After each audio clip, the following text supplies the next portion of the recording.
The psychology of people who replay conversations. The conversation ended hours ago, but your brain is still in the room, still hearing the tone of their voice, still remembering the way they paused before answering, still wondering if your joke sounded strange, still replaying the exact moment you said too much, not enough, or something that now feels wrong.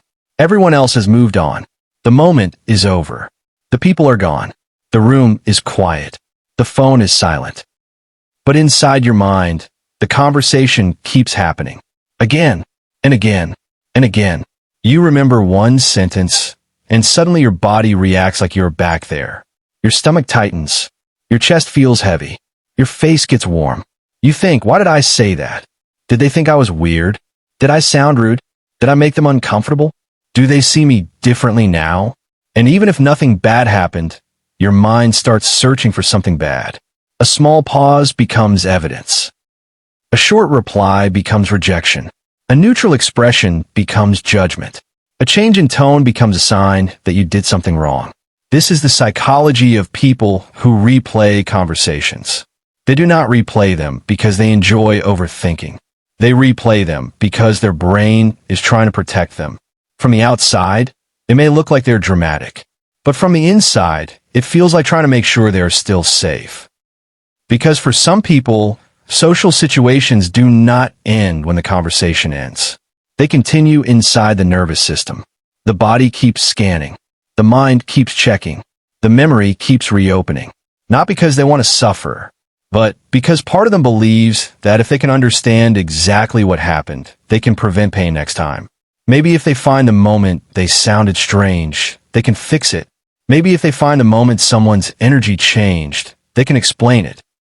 Maybe if they understand why the conversation felt slightly off, they can stop themselves from being rejected later. So their mind becomes a detective. It studies every word, every silence, every facial expression, every tiny shift in energy. It asks, was that awkward? Did I talk too much? Did I interrupt? Did I seem needy? Did I seem boring? Did I reveal too much? Should I have said something different? And the painful part is, the more they replay the conversation, the less clear it becomes. At first, they remember what happened. Then they start remembering what they fear happened. And slowly, the memory becomes mixed with anxiety. The conversation that was normal begins to feel embarrassing. The silence that was natural begins to feel dangerous. The person who is simply tired begins to look disappointed. The message that was short begins to feel cold.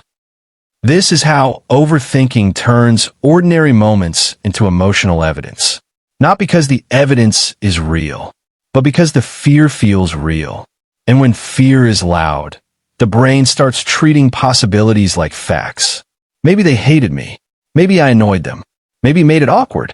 Maybe I ruined something. Maybe they're talking about me. Maybe they will pull away.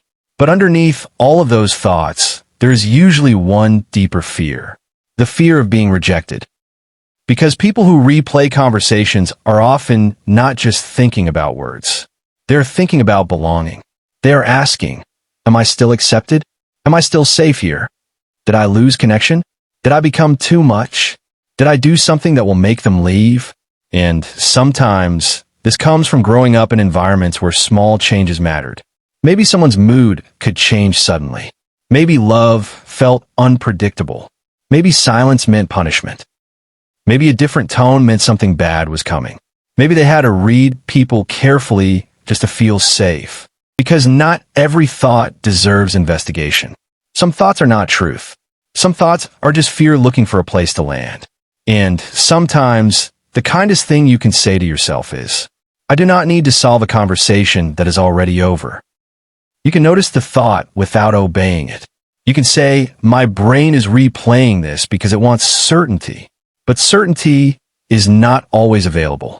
You may never know exactly how someone interpreted your words. You may never know what their pause meant. You may never know why their tone changed. You may never know what they thought after the conversation ended. And that is uncomfortable, but is also human, because connection has never required perfect performance. You do not have to say everything perfectly to be worthy of being understood. You do not have to review every sentence to deserve belonging. You do not have to punish yourself for being a person who speaks, reacts, feels, forgets, laughs, pauses, and sometimes says things imperfectly. You're allowed to be human in conversations. You're allowed to have awkward moments. You are allowed to not know the perfect response. You are allowed to talk too fast sometimes. You are allowed to be quiet sometimes. You are allowed to leave a conversation without turning it into a case file. Because the goal is not to become someone who never feels anxious after talking.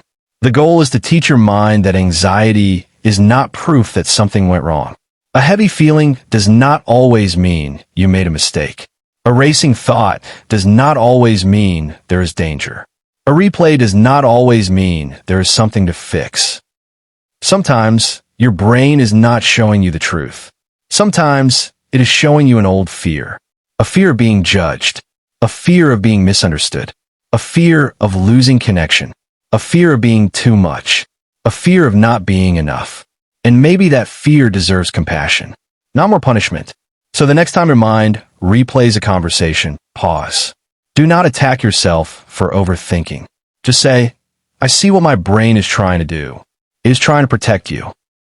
But you can protect yourself in a softer way now. You can breathe. You can return to the present. You can remind yourself that one awkward sentence does not define you. One pause does not reject you. One conversation does not decide your worth. The conversation ended hours ago, and maybe your brain is still in the room, but you do not have to stay there with it. You are allowed to leave. You are allowed to come back to yourself. You are allowed to let the moment be over.